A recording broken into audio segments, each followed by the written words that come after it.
Hello everyone, welcome to Hedon, where this lovely orc mega thick girl will be taking us through a Doom-like first-person shooter. This is the second time I've recorded this, which is really annoying to me, but let's go, because I do not want to record this again.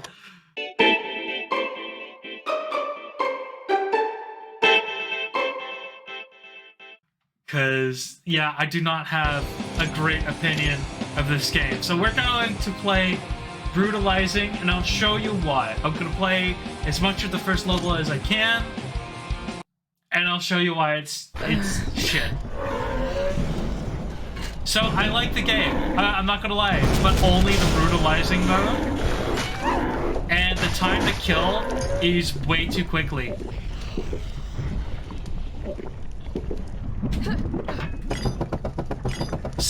Okay, yeah, no, I'm not even gonna say. I'm gonna wait until I get to the easier modes to discuss my my grievances with this game.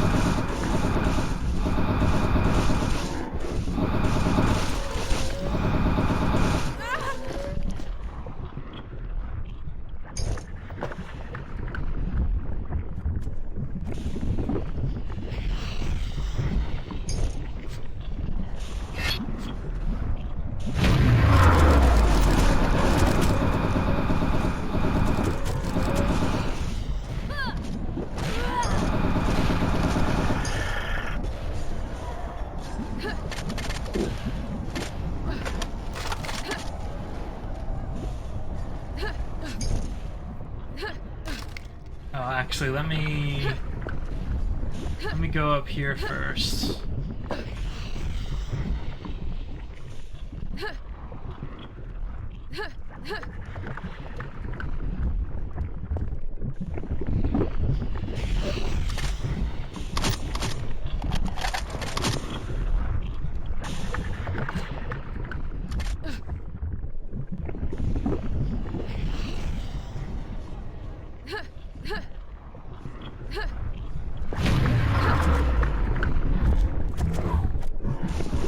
That was close. I nearly fell to my death. I don't know how that guy died.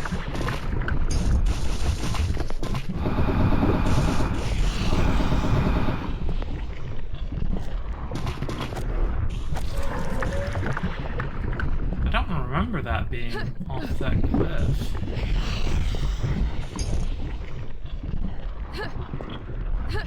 I don't think that was quite... Oh, shit. I think that was quite worth it, to be honest.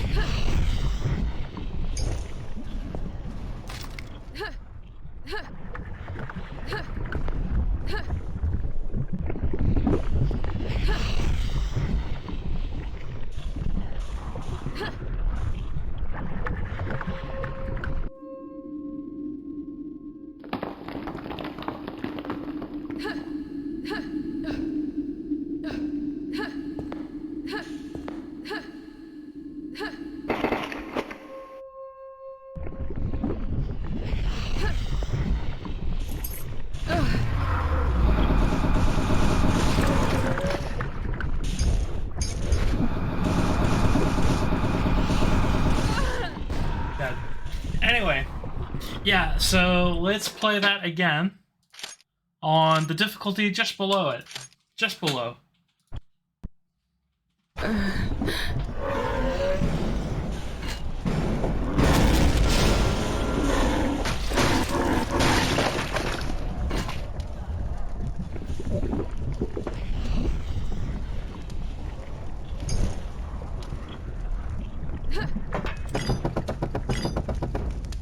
No, notice something's missing? Oh, what? Where's the enemies?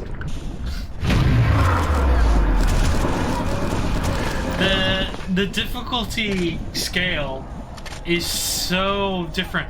Where did all the ammo go? Why couldn't you have kept the same amount of enemies and had the lower time to kill? It just doesn't make any sense.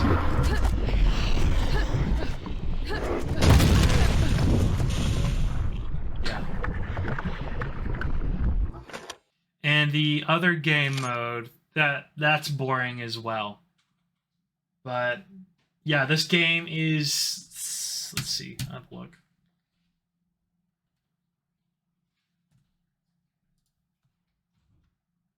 $17. It's $17. Is it garbage? No, it has great elements. The game mode in the hardest difficulty is the only way to play, because every other mode there's like no enemies around, or there's just like the scripted segments, so it's just boring. And the time to kill on the hardest difficulty is so quick that it just becomes this sniper battle instead of a boomer shooter where you're running around, or like an arena shooter. So I don't know. It's just not that great. And so I'm just gonna drop this rant about one of the reviews and why it, like I said, I do want to play more of it. I do want to get farther into the game, but it's bad. Its bad parts of the game don't circumvent the good parts of the game. So yeah. Anyway, here's that. Hedon is not one but two Hexen-esque fantasy boomer shooters in one package. Yeah, one that's empty unless you're on the most difficult difficulty, and the other one's just like I barely dipped my toe in, and I was fucking bored. But also a melting pot of unusual non-boomer shooter influences, ranging from Arx Fatalis, which is a retro horror game, which I'm not sure how well that blends, to even the Thief games. The ammo forges from level 4 are lifted straight from Thieves 2, which I wouldn't know as well. I've played a little bit of Thief, but so maybe that's correct. I might like this game chiefly because it draws upon a particular set of influences that happen to be some of my favorite games of all time. Okay. Rose-tinted glasses. So I do like things, we all have biases. But like The Kingsman, the film The Kingsman, had Rasputin, which is a character that is so easy to make a villain. And in fact, they do a great job building him up as a villain. There's some parts in it that I didn't particularly like, and I didn't think really fit with the character or the mysticism build up that they were doing. Like, there were some slip ups, but the facts that the throwing in, I love the fact that they were throwing in historically accurate references in the film. Like, every segment pretty much up to that point has like historically accurate.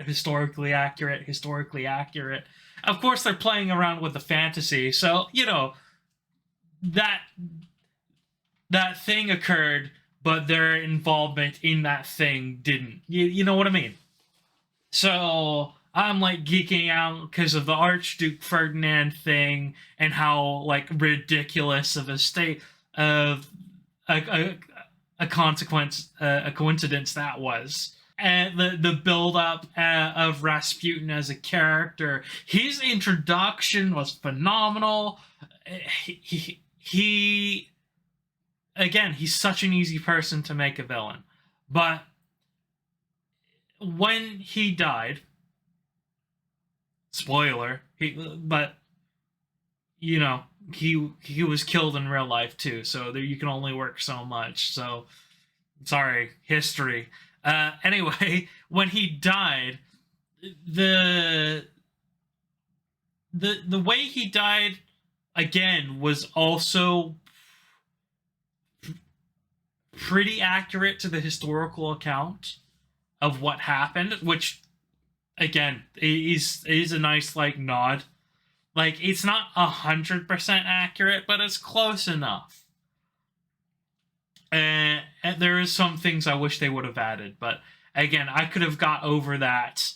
But the thing is the rest of the film,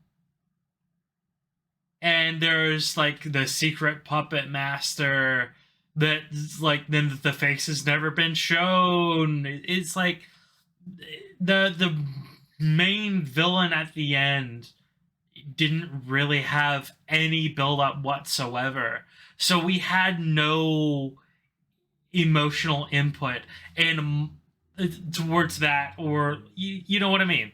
So my love of the historical accuracy thrown in, and like the way Rasputin was represented, even like I said, I would change some things if it was me, but the way he was kind of represented,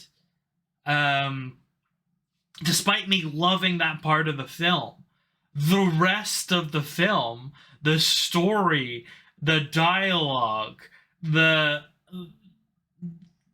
again, some of the events that occur that are directly related to Rasputin, again, some of them involving his death, and the end of the film, it's just so trash.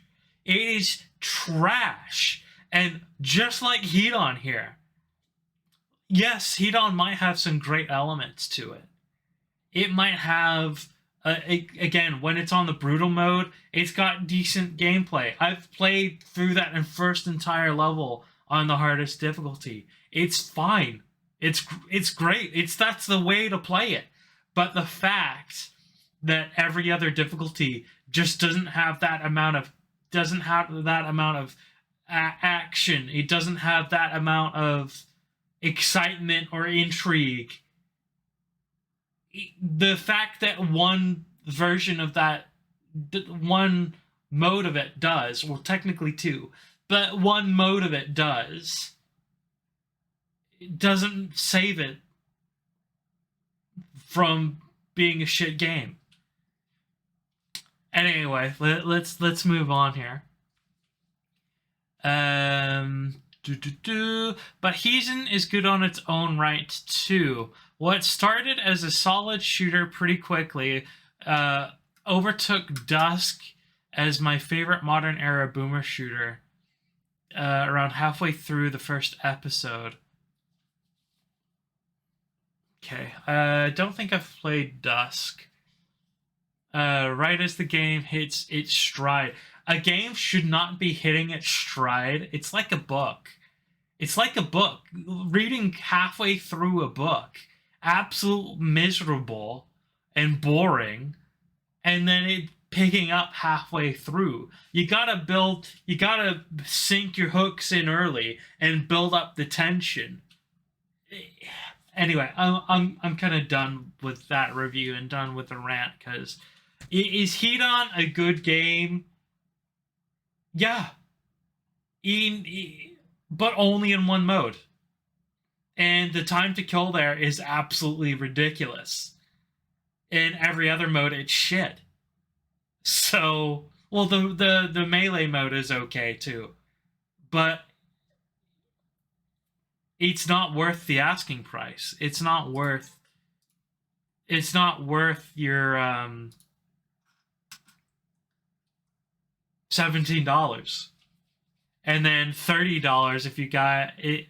Well, $27, so nearly $30 for the DLC upgrade, which only seems to have fixed, at least from my experience, only seems to have fixed the AI. Yeah, it's trash. I'm sorry, it's trash. Yeah, it might have. I do want to play more of it. I do want to get farther into it, but that doesn't make it a good game. I'm sorry. Anyway, if you enjoyed, check out one of the other videos. Comment, like, do what you want. If you didn't, let me know what I did wrong. Maybe there's some part of this game I haven't seen. Again, remember, this isn't a full review, but I think a lot of my points still stick, are valid. But I don't know. Let me know. What do you think I got wrong? What do you think I got right? What's some things I can do to improve my channel? Anyway, I appreciate your input, and I'll see you next time. Bye.